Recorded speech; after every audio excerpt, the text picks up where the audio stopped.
Jesus continued, "There was a man who had 2 sons. The younger one said to his father, 'Father, give me my share of the estate.'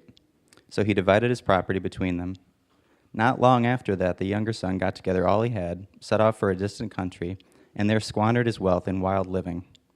After he had spent everything, there was a severe famine in the whole country, and he began to be in need.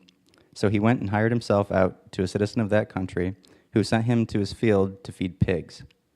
He longed to fill his stomach with the pods that the pigs were eating, but no one gave him anything.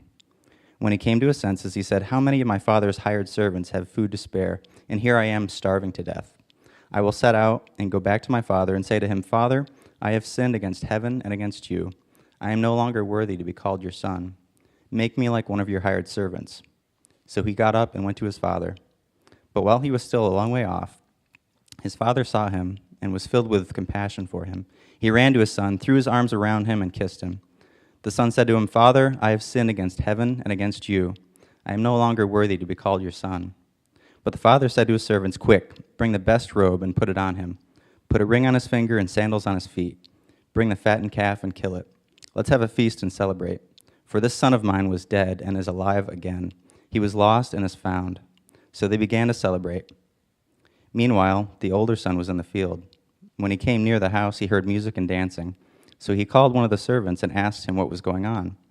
'Your brother has come,' he replied, 'and your father has killed the fattened calf because he has him back safe and sound.'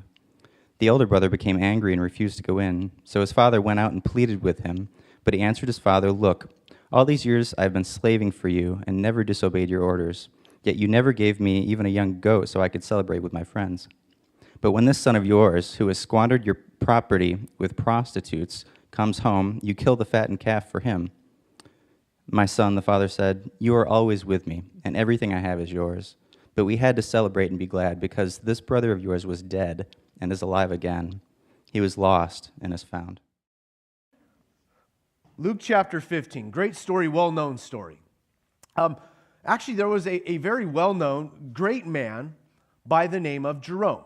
About late 4th century, he came on the scene. And Jerome was a priest and a theologian and a profound linguist, had a handle on the ancient languages, the biblical languages in particular.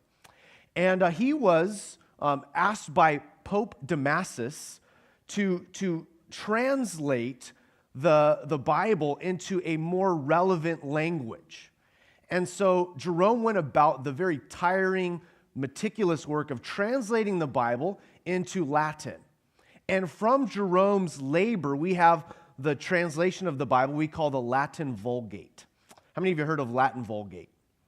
So the Latin Vulgate just simply means common or colloquial language. And so that would be essentially the language of the people, a language that is understood. And so for Jerome, it was translating the ancient text into Latin. And from the Latin Vulgate, we have this title of this well-known story, Prodigal Son. How many of you heard of this story before? How many of you heard it referred to as the Prodigal Son? So I want us to think about this because the Latin word that we get kind of our idea of prodigal son from is the Latin word prodigo. And the prodigo was basically, it's a word that means wasteful or extravagant. Now, I looked up the word prodigal in the dictionary, and so the dictionary definition for prodigal is an interesting one, especially when we've narrowed this story down to be called the story of the prodigal son. I mean, I don't know, you have to be rocket scientists to figure out there are 2 sons in the story, right? We've called it the prodigal son, the prodigo. This boy is wasteful, and he's extravagant. But the dictionary defines this Latin word, prodigo, or prodigal, as we would say it, this way. Two definitions that I think are important. Prodigal, spending money or resources freely and recklessly, wasteful extravagance. Definition 2, or the next one, having or giving something on a lavish scale. Interesting. Now, I agree with the Vulgate somewhat, because this story does have a son in it who's been very wasteful and extravagant, who's lived recklessly. And so he would fall under the category of a prodigo, a prodigal. But this story isn't just about one son, it's about two sons. My suggestion to you is this story really, though, isn't about the sons, it's about the father. It's about the father who pursues and loves extravagantly, lavishly, in a prodigal kind of way, in a way that maybe Judas Iscariot would say, that's a waste. Remember when that woman came and worshiped Jesus and gave her dowry to him, that alabaster box, and Judas said, why was this waste made? This could have been sold and given to the poor. But it's that kind of extravagance that we're talking about here, the kind of extravagance where it seems like a waste. In other words, the father is lavish and even in somebody's terms, wasteful and over the top in the way that he loves. The persona of the father is amazing when you think of the fact that he is a prodigal father. He is a lavish father. He is an extravagant father. When he shows you goodness and grace and love, he pours it on thick. So I would suggest that we rename this story. The Bible doesn't name it, so we don't even need to name it. But if we're going to name it, let's name it the prodigal father. Because this is the main character is the father. And the main lesson is, how does the father relate to two types of sons? A rebellious, reckless prodigal, but also a self-righteous, religious, uptight son. Both of these sons are in trouble. They're both lost, but in different ways. One son, as we'll see, is lost because of his badness. He's reckless, he's wasteful, he's disobedient. The other son is lost and distant from the heart of the father because he's religious, because he's lost because of his goodness, if you would. He thinks he deserves something. He's judgmental. And the father pursues both types of sons. So we learn about the lavish love, the extravagant love of a father here. He's the main player. He's the hero of the story that Jesus tells. So let's learn, first of all, about the prodigal father from the way that he deals with, number one, the lost younger brother. First of all, the lost younger brother. Look at verse 11. Look at the lostness in this young man. You know this story well, but let's look again at it and let's consider some of the truths that might be in this story, some of even the shocking cultural nuances here, to think about the kind of lostness that this son is in. Jesus continued, verse 11, there was a man who had two sons. The younger one said to his father, Father, give me my share of the estate. So he divided his property between them. Now, reading that isn't as shocking to you as it would be to the audience to whom Jesus said even these first lines of the story. That a son would come to his father and say, Father, give me my inheritance, and that the father would actually divide the inheritance with him. First of all, culturally, no son would ever ask this of his father. And also culturally, no father in the Mideast in that time would ever respond to the obnoxious, rude, insulting, cruel request of a son this way. Why was this request so wrong? Well, scholars tell us for a son to approach his father and say, Father, give me my inheritance, was essentially to wish his father dead. It'd be the equivalent of saying, hey, Pops, you're not dead yet, so your life insurance policy can't be cashed in on, but I want my money now. I wish you were dead so I could have my money. So can you give me my money now? What an insulting, cruel thing to do.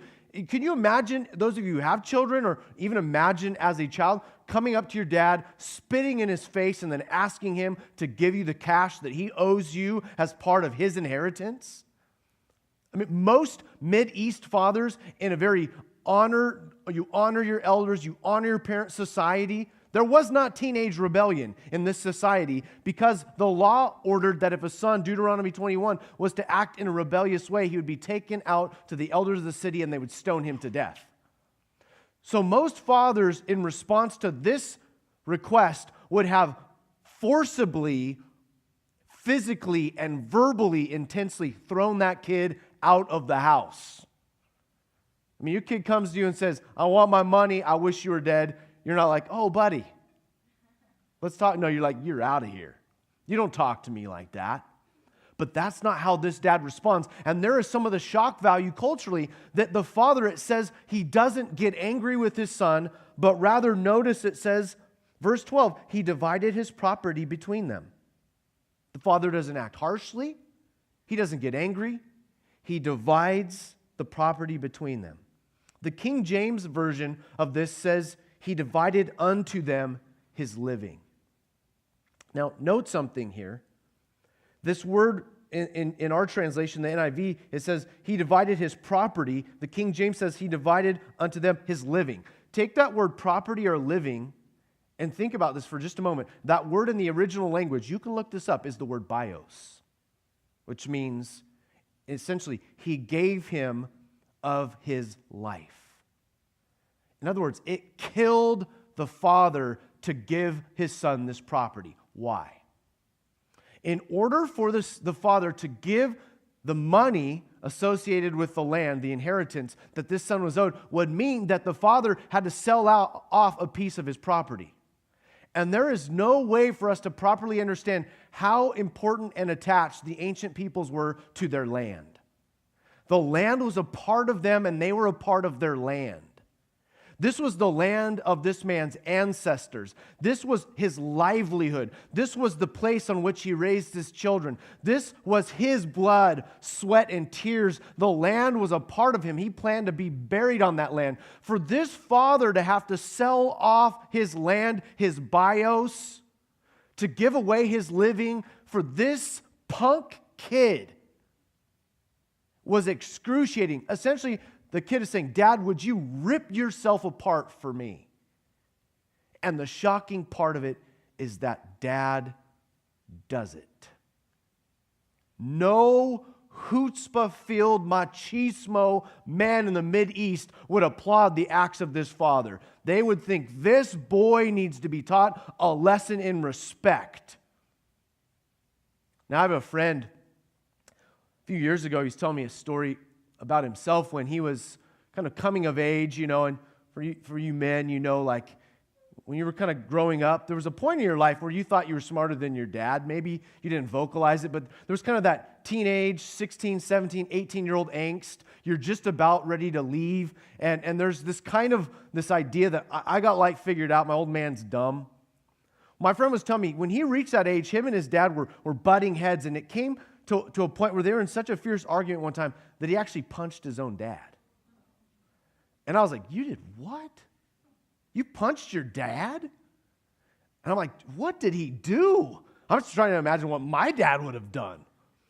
Like, I would not be here today.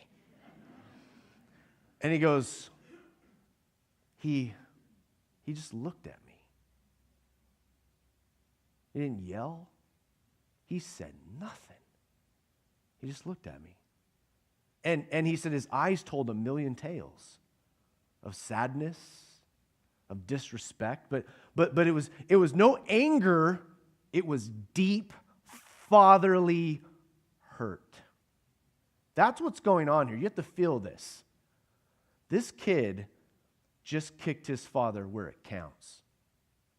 He did perhaps the cruelest thing a child could do to their parent.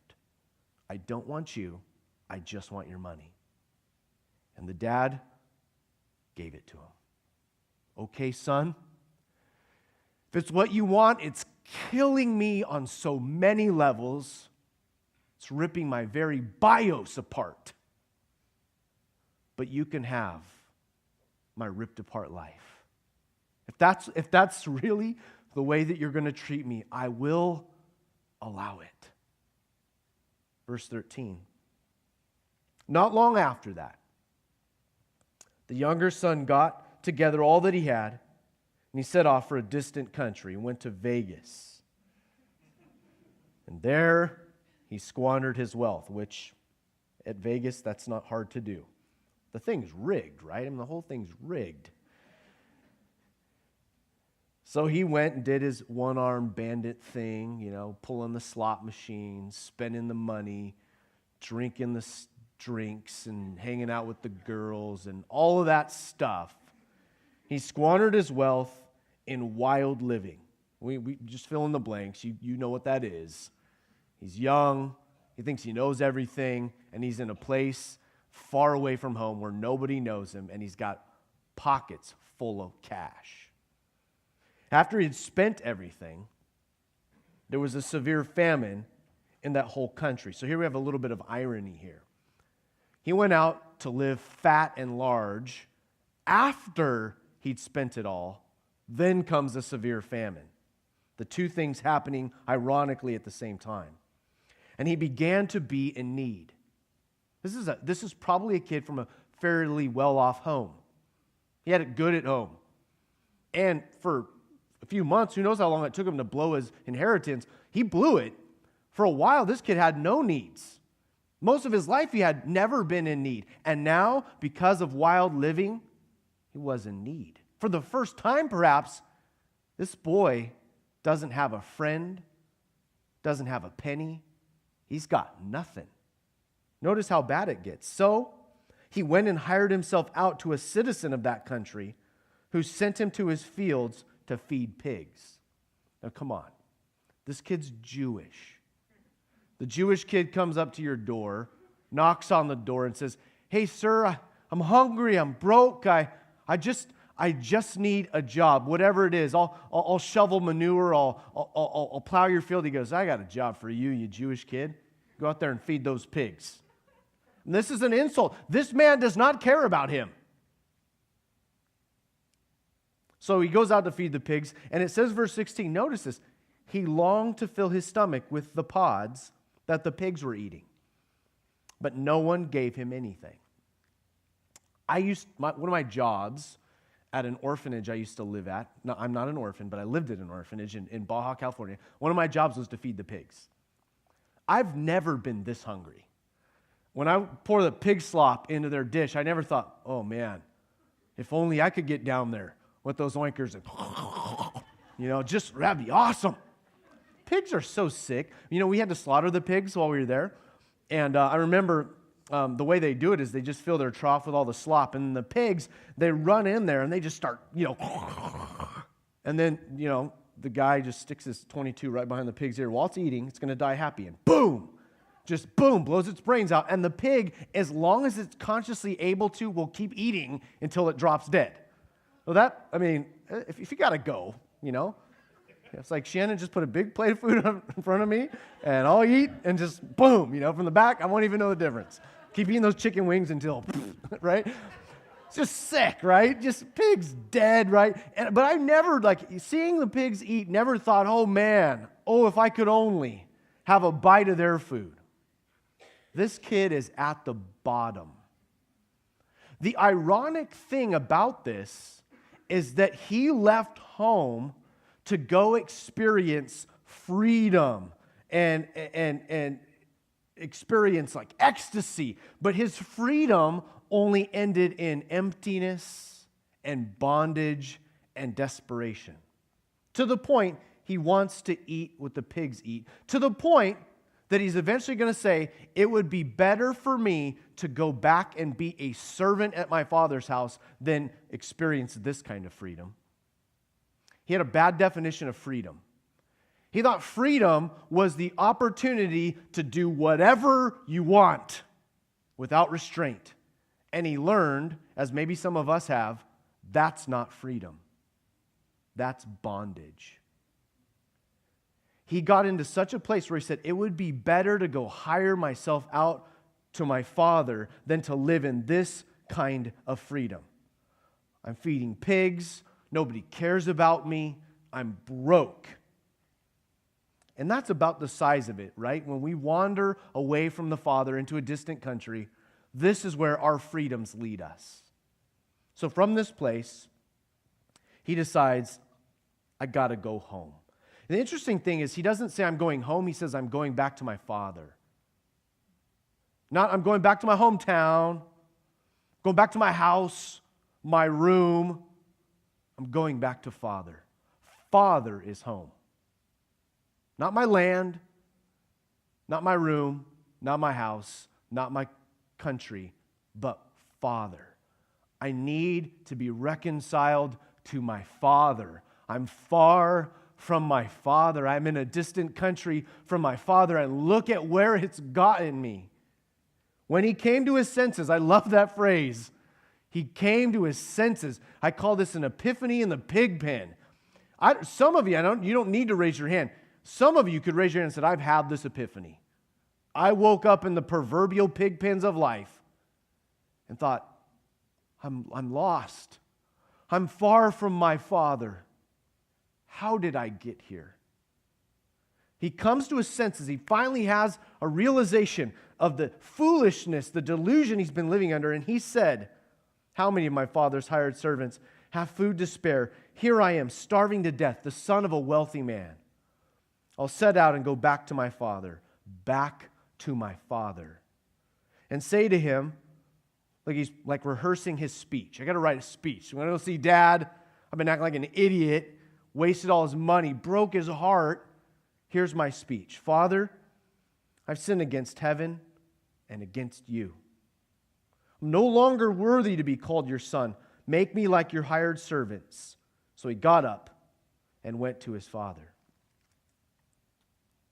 So he has this epiphany in the pig pen. He comes to his senses and he says, I'm going to go home and I'm going to ask my dad to make me one of his hired servants. Now you have to understand, this young man's ambition was very low. He said, I don't even want to be a household servant. I want to be a hired servant. In that world, in wealthy people's homes, there were the household servants and there were the hired servants. The hired servants were literally people who were hired out by the boss as workers for very minimal wages. They did not live in the family home. They did not live in the servants' quarters on the property. They lived in the nearby village. They came every day and worked, and then they went back to their village. He's saying, I don't deserve to even be one of your household servants. I just want to be hired out as one of the lowest people in that house.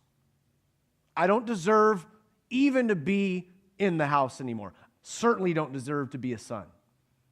I was trying to think of an analogy, an equivalent of this. Well, and this is the best one I can come up with. I used to work for a guy named Jack DeBoer. Passed away a few years ago. Lovely man, wonderful man, great man. And he was a plasterer. So, when I was out of high school, I got a job with him. And he kind of treated me like family. I was on the payroll. I had the quality plastering t-shirt that I wore to work. He picked me up in his own truck. He let me swim in his swimming pool. I ate dinner with them. Shannon and I actually lived there for a while when we were in transition. So, just a lover of God, and he just loved me. Just a great boss, right? But I worked for him every day.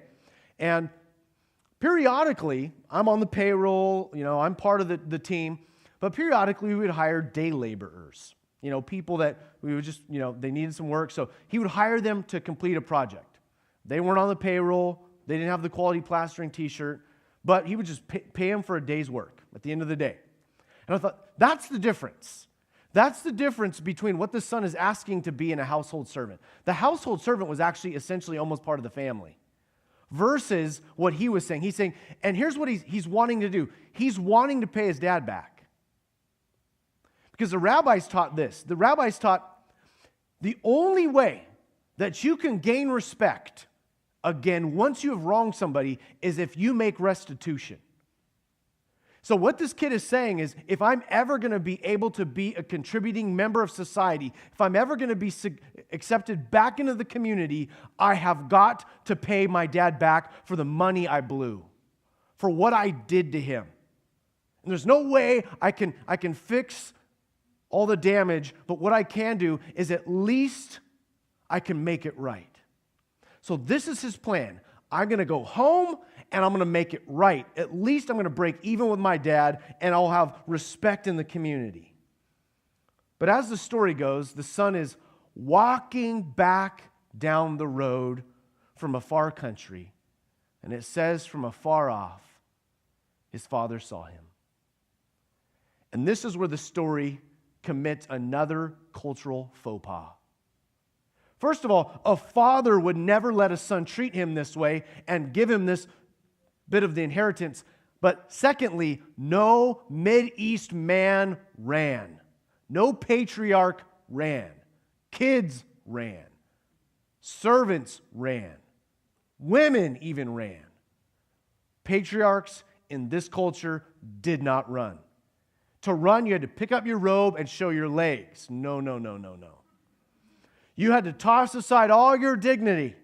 So for this man to run, to let his son treat him this way, and then to see his son afar off and not make him grovel as he's in his grimy, pig slop-filled clothes, barefoot, rags, filthy, wasteful kid that he is, as he's coming home, reciting his repentance speech. Father, I've sinned against you in heaven. I'm not worthy to be called your son. Just make me one of your hired servants. Just let me live in the village in squalor, and I'll just try to pay you back. As he's planning this, the father sees him, and he runs. And one commentator that I read said, in this state, this father is acting more like a mom than a dad. Moms do this. Moms run to their kids and hug them. And when it says that he kissed him, it's that he showered him with kisses. We're talking about a dignified, older gentleman, wealthy man, booking it down the road, pulled his robes up, legs showing. The servants have never seen him behave this way. They're all looking out the window like, look at the master. What has come over him? That's that chump kid. And he's embracing him, and he's kissing him, and then he just starts the prodigal love. He just starts going lavish and extravagant on this kid. He's like looking at his clothes and looking at the state of his being. And the kid tries to get his repentance speech out, and it's almost like the dad says, I won't hear none of that. You can't pay me back. We're not even having this conversation. It's as if the kid is saying, Dad, I'm so sorry. He's just saying, no, I'm not hearing that. Bring the best robe. Bring sandals for his feet and a ring for his finger. My son who was dead is alive. My son who was lost has been found. Let's party. This kid's half naked, broke, a joke, a rebel. He's wrong. He's got no excuses. He's coming home with his tail between his legs, and his dad treats him like royalty. No one listening now thinks this is right. And Jesus is saying, that's Father. You don't know Father. This is Father. This is what Father does when people, when sons, when rebels, when people have hurt him and torn him apart, when they come back home. He says, here's my robe. He said, give him the best robe. The best robe in that house belonged to the dad. Give him the finest clothes I have. Put a ring on the kid's finger and shoes on his feet. I love this boy. The father goes prodigal on him. We used to always say, don't go postal, right? Father goes prodigal. Have you ever had God go prodigal on you? I mean, you're like, why are you being good to me right now? This is just the way he is. I did everything wrong. And the Father goes prodigal on you. Have you ever gone prodigal on someone else? Or have you ever had a person go prodigal on you where you're like, this is too much. I mean, I hurt you. I wronged you. I deserve a whooping. I deserve a beating. I deserve a tongue lashing. I deserve punishment. And all you receive is prodigal love? It doesn't even make sense.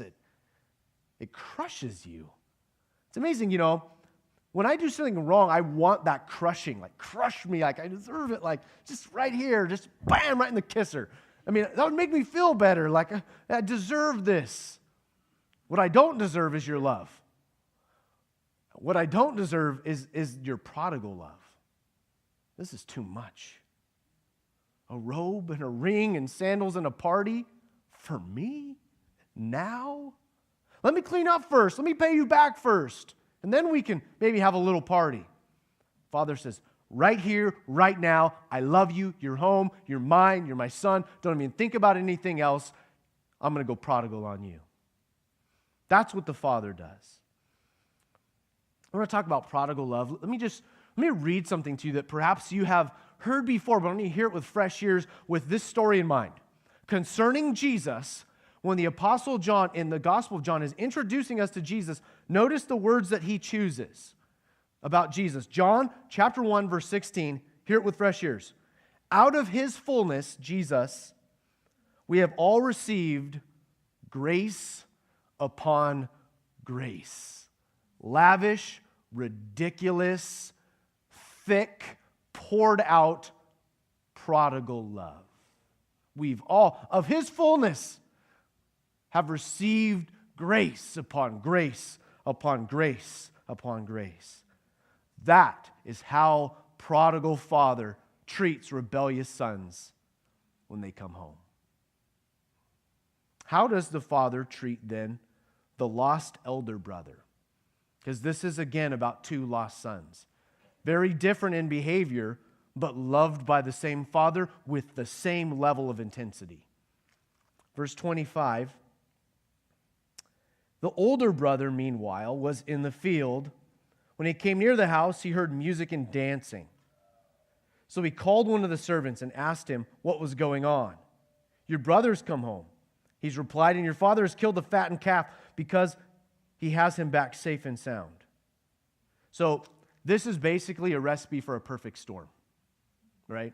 Older brother hears that there's partying going on in the house. He didn't know anything about it. There's dancing and music going on. He asks about it and finds out the reason for the dancing is our dad threw a party for that kid, and he, in doing so, has killed the fattened calf. Our dad's throwing a party. He should punish that boy. So the righteous elder brother is working in the fields. So you just see him sweaty coming out from the fields with a rake or a hoe or an animal that he's been using to plow. He's sweaty, he's dusty, he's dirty, and that rotten kid is in the house partying down. And dad has thrown a party for him and invited the whole village and the whole house to come out. Perfect storm, right? And it says that this older brother was angry. Now, the righteous, responsible, religious side of me totally understands this older brother. I am an older brother. I have siblings, and I'm the oldest. I'm top of the food chain, right? So I get this. I understand this older brother a lot.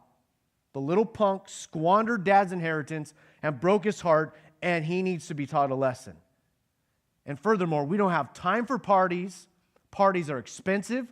Parties cost money. Parties take all the servants away from productivity. We don't have time for this. But the father loves both of these boys. They both have their own problems. One is prodigal because, or lost because of his badness, one because of his goodness.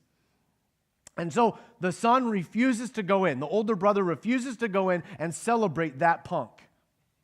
And dad comes out and pleads. He pleads, son, come into the party.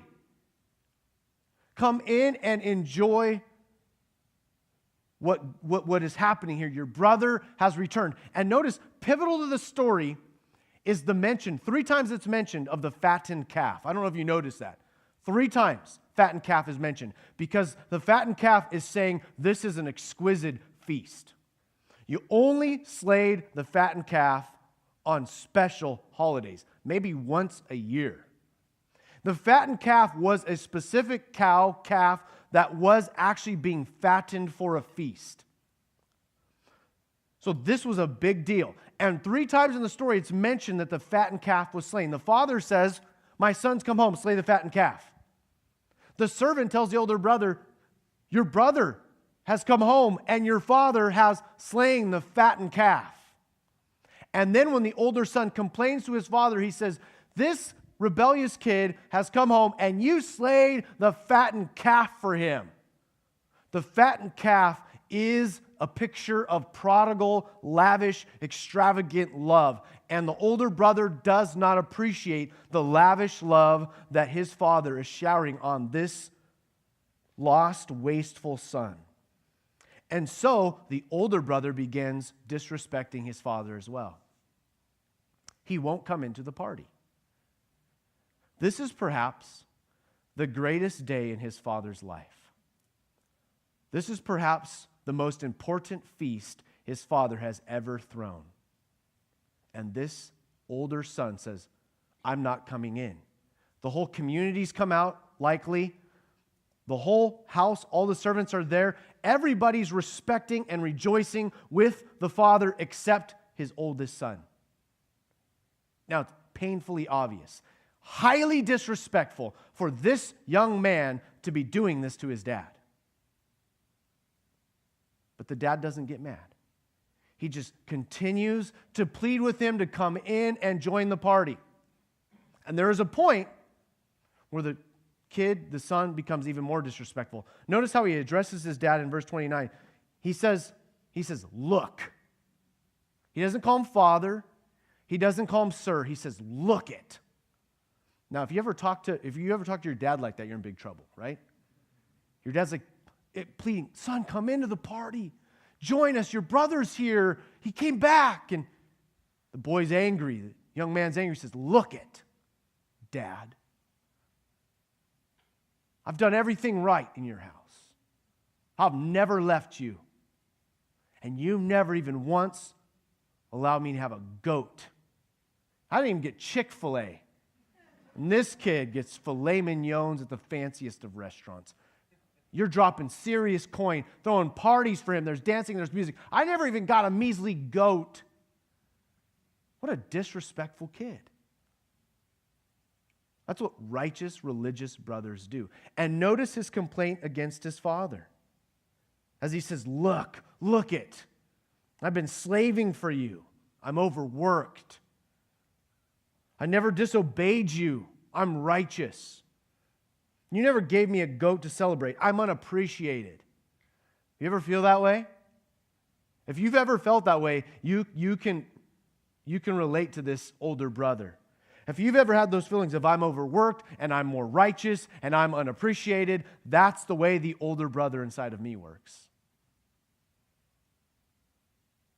And I'm just as lost there as I am when I'm in a pig pen somewhere. When I disrespect and disregard my father and I say, you work me too hard, I've done too much, and you don't appreciate me. Look it, old man. I deserve better than this. God, I deserve more than this. You have not been fair with me. Compared to all the people you're blessing, what about me? I never even got a goat. You slay a fattened calf for this punk kid. That's my self-righteous self. And you know what God does? He's as compassionate with that attitude as he is with the partying down Las Vegas boy. Because he says, my son, you're always with me. And everything that I have is yours. You have to notice something about that phrase, my son. It's not the usual phrase in the Greek. Normally it would be huios. That would be like my son, my boy, my heir, the one to take over after I'm dead, my son. He scored 10 touchdowns in the football game. That's my boy. That's huios, right? My huios. But he says, no, my teknon. That's more like my child or my dear boy. It's almost like the father's saying, I understand. I understand that you're upset because you feel like I don't appreciate you. My dear child, you're always with me. You're right. You're my close child. You're my firstborn. I love you more than life. And everything I have is already yours. Your brother has wasted his inheritance. The firstborn got twice what everyone else in the family got. 2/3 of dad's estate belonged to this older boy. You know why he's ticked off? He's saying, Dad, you're spending our money on that kid. We can't afford this, or we can, but I don't want to spend it on him. And the father's saying, son, everything I have belongs to you. But then he adds this, and this is the clincher, verse 32. He says, but we had to celebrate. Because your brother was dead and is alive, he's lost and is found. In other words, we have a resurrected son on our hands. Son, it's not about inheritance. It's not about fairness. It's not about getting what you deserve. It's about celebrating life, life that has been restored, renewed, and regained. Christianity is about celebrating life. I think, Father, you're being good to people, and I rejoice with that. So we end the story not knowing what the older brother is going to do. You start to realize something about the story, though. Step back from it for just a minute. Think about what we know about the story and think about who Jesus was talking to. He's talking to two groups of people. At the very beginning, there were the sinners and the tax collectors, and then there were the Pharisees and the teachers of the law. And Jesus said there were two sons, one father. Both sons were far from the father. The sinners and the tax collectors were the younger boy, the runaway, reckless one. The Pharisees and the teachers of the law, they're the elder brother. And we know what they do with Jesus. We know how they receive the Father's love. They never come into the party. They crucify the Father. They kill the generous prodigal father. We know that the younger son, the sinner, repents. We don't know what the older brother is going to do.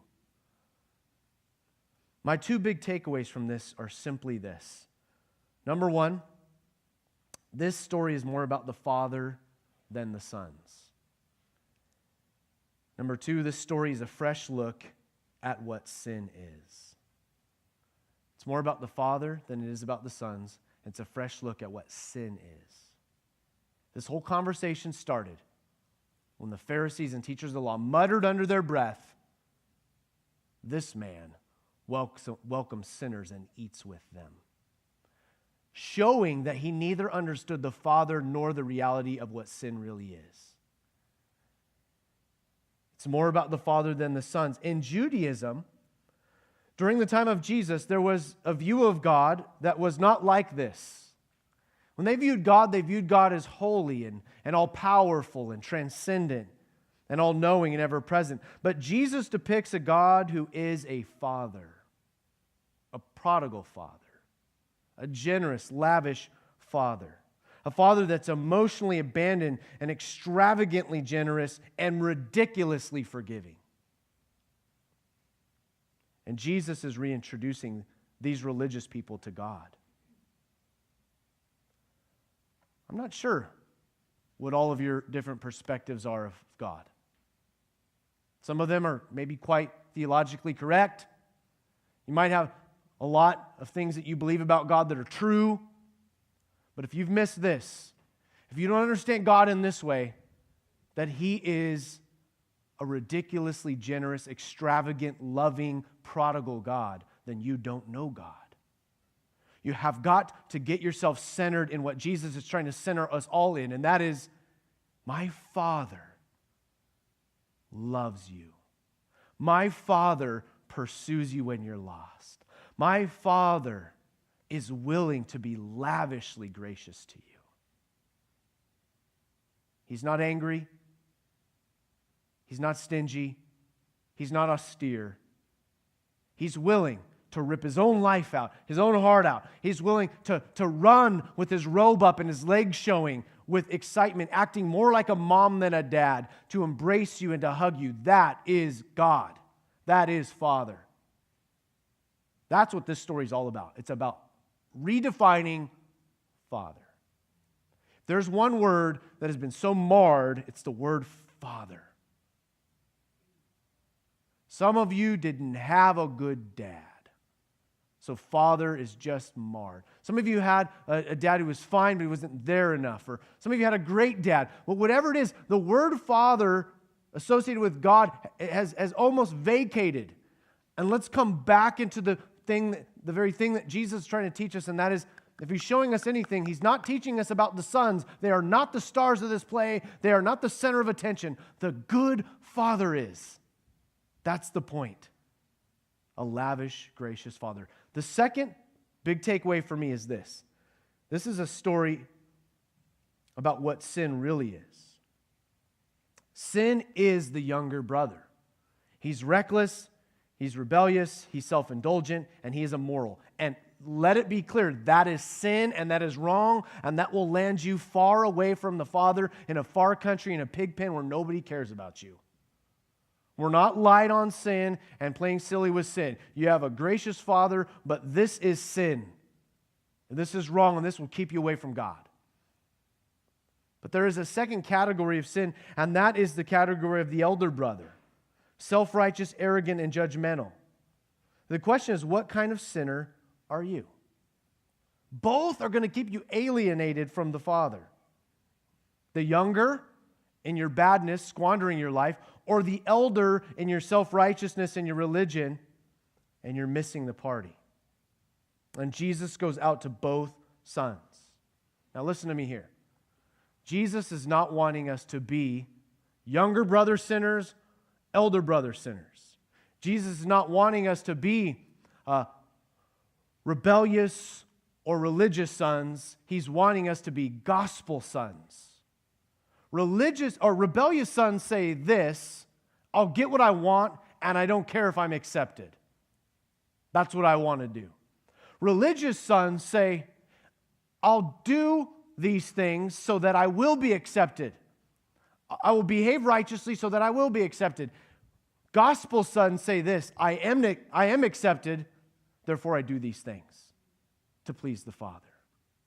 Gospel sons realize it's the fact that the Father has already accepted you and lavished His grace on you that you actually come from a place of already being His beloved.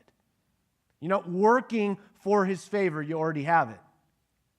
You could be more favored by God by doing anything.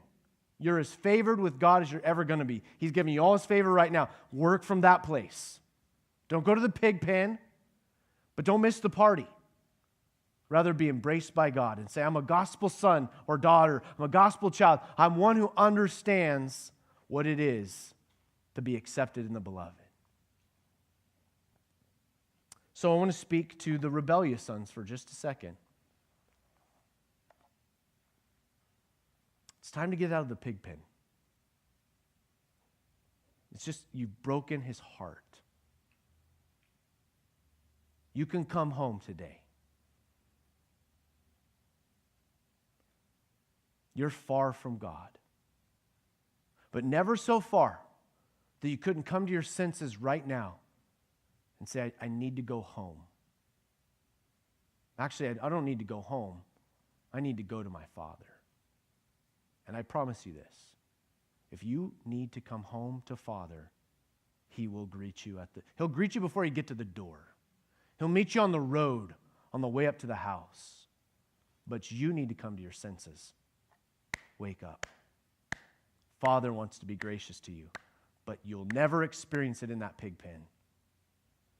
Get up and make your way back. And just watch how God will embrace you, how we will embrace you, how the kingdom of heaven will embrace you.